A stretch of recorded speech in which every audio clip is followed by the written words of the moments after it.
Well, good morning, fifth grade. My name is Mr. Smith, and I'm one of the new teachers here at West Wendover Elementary. And today, I want to talk to you guys about solving math problems.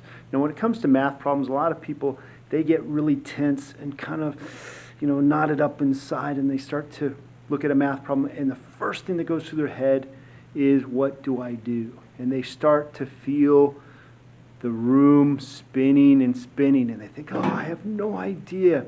And they give up, and they don't even really think about it.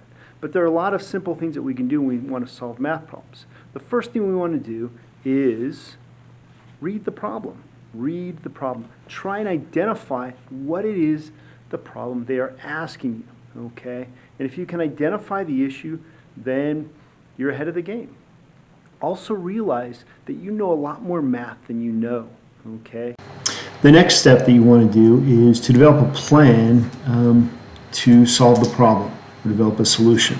And that may come different ways. So typically what I like to do is I encourage my students to draw pictures. Give you a better understanding of what the problem is and what they're asking. You may want to have a table as you read the problem. You may want to develop that. You may want to, again, come up with a strategy for solving the problem. Think about what it is the problem is asking, and think about the ways that you can solve the problem. Step 3 is to evaluate. So this is where you actually do your problem solving. This is where you've taken you've read the problem, you have developed a strategy to solving that problem, and now you actually do the problem. You do the order of operations, you do the proper procedures, and you actually find the answer. All the while making sure that you're answering, or you're going to answer the problem that it is asking you. Okay, so this is the actual math part. The last thing you want to do is step 4, which is to assess the answer. This is the step where you want to make sure that the answer is reasonable.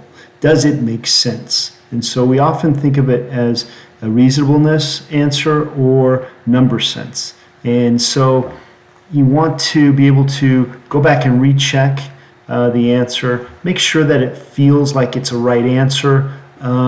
You may want to go back and reread the question again just to make sure you're answering the question that they're asking. That can be really important, especially as we get higher and higher up in math, especially with word problems, because sometimes you think you know the answer, but you're answering the wrong question.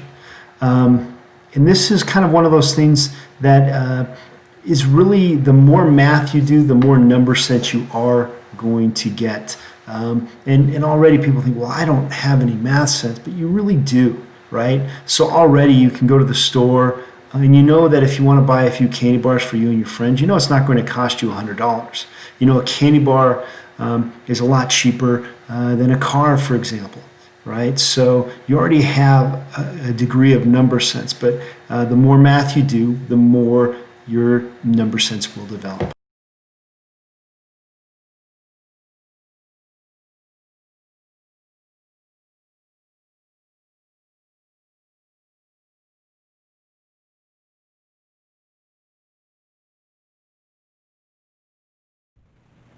So in mathematics, you're going to hear a couple of terms, especially in my class, and those are number sense and math reasonableness, or the reasonableness of an answer.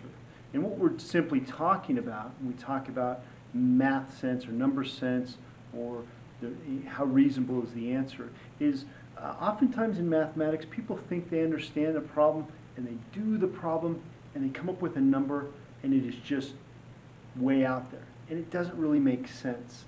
And so you have to use common sense. Whenever you do mathematics, you have to, when you get to the answer, when you're assessing whether that answer is reasonable or not, you have to ask yourself, does this make sense? So after all is said and done in math, if you come up with an answer and it doesn't make sense or it's not reasonable, then you should go back and reevaluate the problem and see if you can figure out where you made the mistake. Okay? So like if I go to the store and I want to buy 3 candy bars for my friends, and the cashier tells me it's $25, is that reasonable? Okay? So oftentimes we think, well, I don't really have number sense, or I don't really have math sense, but you really do.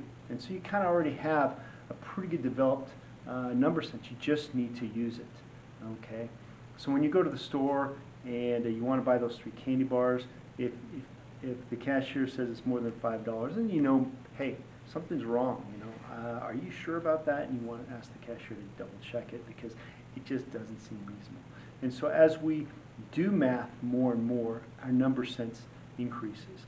And so number sense is something that really develops over time, okay? The more you do it, the more you're going to be good at it.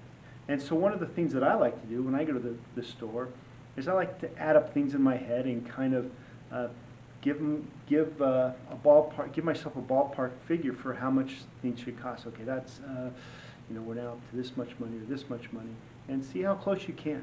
Okay, make it a game.